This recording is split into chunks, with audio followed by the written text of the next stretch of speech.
What's good with YouTube? Y'all know Big Flacco with the convict's perspective, and I'm gonna smash, dash, slide on through with a little bit of energy. Please hit the like, subscribe, comment, do all those things to help support this channel, and hit that bell notification for future fire content. So as we know, December 14th, there was a murder. An inmate was killed in Salinas Valley.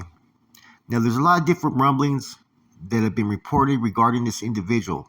Okay, as we know, he was in a wheelchair.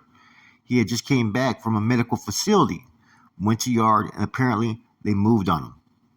Okay, now who's to say that there may be some other stemmed, issues that nobody knows about?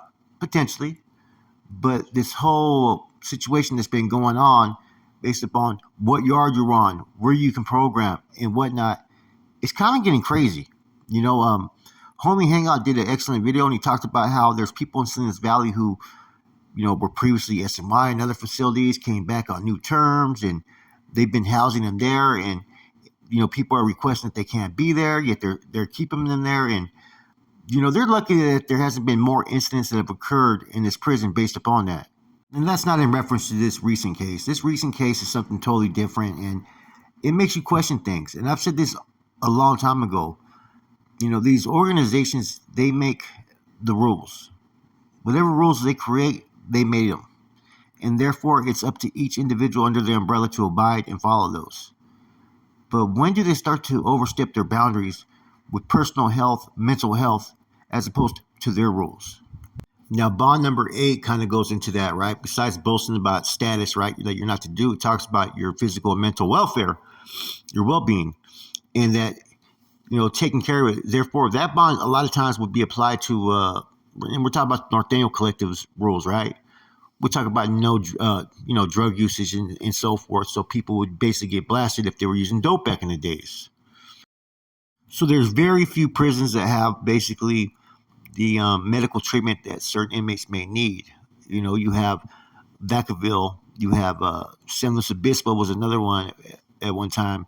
Then you had Corcoran, okay, and then you had I'm trying to think. You have the hospital that you have in Stockton that they talk about. Not every facility is equipped to meet certain inmates' medical needs. Therefore, sometimes they have to transfer you out to certain locations. Therefore, you can get the treatment. Even sometimes they get sent to San Quentin. Wherever it may be, you really don't have a choice. You have to go with the flow. So they're supposed to find the best place they can potentially treat you. Now, this individual ends up at a Stockton medical facility. I mean, he's caught a case before. I don't know if he was in a wheelchair at that time, right? Was he supposed to blast somebody? He can't walk that yard, so you got to hit somebody.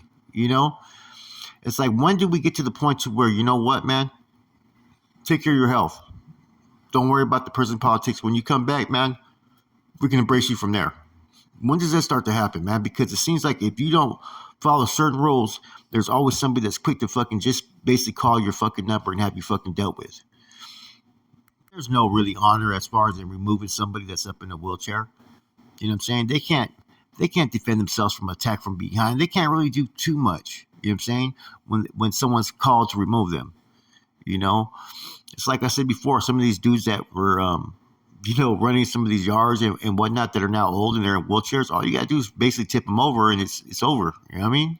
Same thing with this. Regardless of how healthy a person may be, there's only so much you can do from a wheelchair.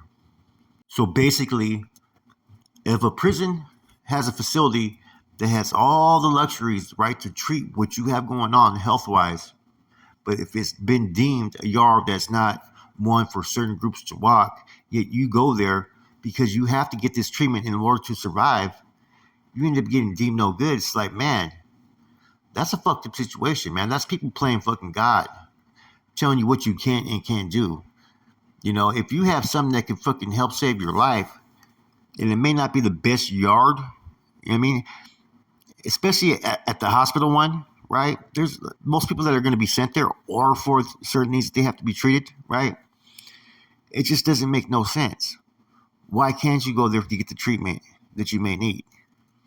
So how I'm interpreting this is basically if you get endorsed, not even endorsed, if you get sent there to get the treatment that you may need, that could be fucking save your life or help you in the long run, if you don't take any action, you're going to basically get deemed and then potentially get killed. That's crazy right there.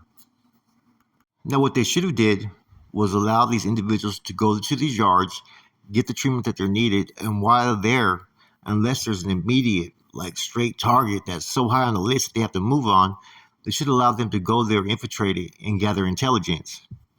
Who, what, where, when, why, who's on what yard, what's going on, and try to get as much information so you can stay abreast of things that are going on behind enemy lines, basically. There's other places where it's neutral in certain prisons, where you don't take action, such as visiting room.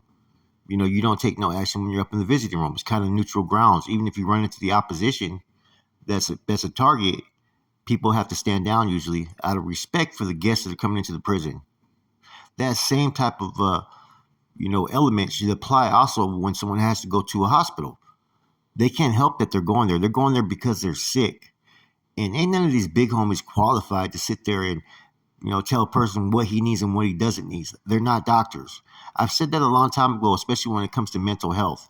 A lot of individuals needed mental health services, but they couldn't get it because of the basically regulations that are being enforced by their own people. Once again, very few, I bet really none, have the qualifications to really determine someone's mental health stature, right? So how can you sit there and impose or implement this type of policy that's going to pretty much be counterproductive in the long run?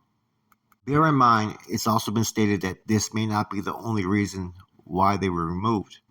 But if this was the main reason or the sole reason, there's an issue here. There's people basically playing God, what you can and can't do, or the services that you can receive. Therefore, they're controlling every aspect of your life. Now, in talking about this individual that was in the wheelchair, to my knowledge, he wasn't no high priority target that even being in a wheelchair was not something that they were going to overlook. And it's just, to me, man, like, I don't know, there's no honor or respect given in removing somebody that's in a wheelchair like that. Like, I would hate to be the person that had to do that removal. But when you're given orders to do something, it's not a matter of questioning. The moment you start to question something, you may be the next one that's fucking has a green light put on you. Kind of makes me remember a story about Dancing Bear before Dancing Bear kind of passed away, right? He was in Vacaville, still pushing the line like he was active NF, right?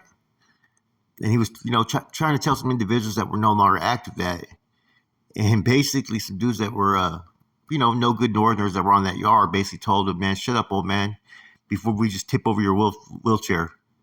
Basically telling him, like, man, you're not a threat to us. You know what I mean? You're in a wheelchair. If anything, we'll just tip it over and just deal with you. Now, that's a fucked up feeling, man, knowing that if you get moved on, you're not in the best position to defend yourself from any type of attack. I mean, think about it. You could be the person helping him in the wheelchair, pushing him. Next thing you know, just fucking slice his neck. There's no really defense from anybody trying to attack you. And the bottom line, there's no rules. Now, as far as this other information that we're hearing that basically came out from this incident, they've been housing individuals that have SMY chronicles in their past that have basically returned to prison. And they're basically telling administration and staff that I cannot be here. My life is threatened. And CDC administration is pretty much not doing anything to change these type of situations or scenarios. Now, this incident, now that someone got hit, now they're worried about it. Now they're trying to enforce, different guidelines to individuals that are now entering the facility. These individuals know, administration knows, IGI knows who can be there and who can't be there. And let's not forget, what is Salinas Valley known for? They are known for basically being the place where the origins of the Greenwall prison gang, I'm going to call them a prison gang because that's exactly what they were, was founded by other correctional officers. This was based their headquarters. This was basically where they established themselves. This is where they started. And just because they've been under a lot of scrutiny based upon the fact that this is their origins, does not mean that there still isn't officers that pretty much wiggle and move just like a Greenwall officer does. So remember, just because something is not being in a press release or reported does not mean that there hasn't been incidents at this facility based upon people's classification levels. I'm sure there's been some doors that have been popped. I'm sure there's been attempted, stabbings and assaults and whatnot that have occurred based upon those that are being moved to this facility. Now, I do have a question. If these individuals are there at Salinas Valley and the excuse is, oh, they were previously SMY, but not requesting it now or whatever it may be, then where were they being housed when they were in reception? Were they being housed in special program, which is what they used to call it for SMY inmates? Or were they being housed in reception center? So what difference would it make them going from reception, special program, or SMY and going to Salinas Valley? Where does anything change? I don't see any change there. So it just goes to show that maybe this is an administrative move. They've yet to try to really enforce them to integrate. So it's not like they were integrating them. Were being housed there, which kind of would fuck up the whole program. Because a lot of them wouldn't even try to come out or whatnot. Or they didn't even have a plan for these individuals. And as we know it, CDCR has incited more violence than anybody else in prison. It's always been the guards, correctional staff, or whatnot that have been enforced to follow certain rules. That usually comes from the top, right? The paper pushers in Sacramento that create these new rules and new regulations and force staff to pretty much comply with. Now, I'm not saying that's what's happening here because a lot of these correctional officers know that these individuals should not be there. They don't want them there, but they're being sent there. It's always the why that needs to be answered in these situations. Why are they being housed there? And it makes me question if it's happening there at Salinas Valley, what other prisons is the same type of procedure occurring, but that we're not aware of it yet? There has to be other prisons that are going through the same situations and circumstances, yet nobody really knows about it because it hasn't been put out there. Now, this whole medical prison thing has got me kind of curious. I'm kind of curious to what other situations have happened similar to this.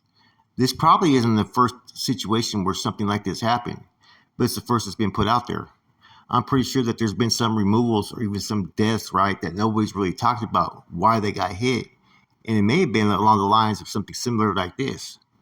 And I'm pondering, what if the situation, that hospital, that prison is the only prison where that inmate can go, where they have the treatment to save his life? Is he supposed to decline treatment and just pretty much slowly either deteriorate or die or let whatever issue he got get worse? I bet you if this was some big homie that had the same issues, that they weren't going to say nothing if he decided to go there and get his treatment. Guarantee it, man. Now, if he was a northerner, would the same type of result occur? Possibly. Yeah, possibly. Because you got some individuals that are so rigorous or so want to be so strict and enforce every policy that they can that sometimes they overlook the bigger picture. And what I mean by the bigger picture is this. If this is the only place that a soldado could go to get the treatment that's needed, yet you refuse him to get this treatment because of political obligations, right? You basically just put a soldado's life in danger. You endanger his life, knowing that if he can't get the treatment, he may potentially die or things could get worse. So therefore, that's a violation in the bonds in itself, because by not getting treatment, you put that soldado's life in danger. In addition, by him not getting treatment, he can't uphold bond number 8, taking care of his physical well-being. So see, there's a way to play this politically if necessary, and basically contest and challenge. Whether that falls on someone who listens or on deaf ears is another part of the story that we don't know. Every time I turn around, there's something new that just pretty much shocks me. And like I've said before, some of these stories, man, if I was young and I was listening to, it would make me not wanting to ever come to prison, because I wouldn't want to go through some of this crazy fucking shit that I'm hearing about, experienced, or even witnessed myself. It's shocking. Nothing surprises me. Nothing at all, man.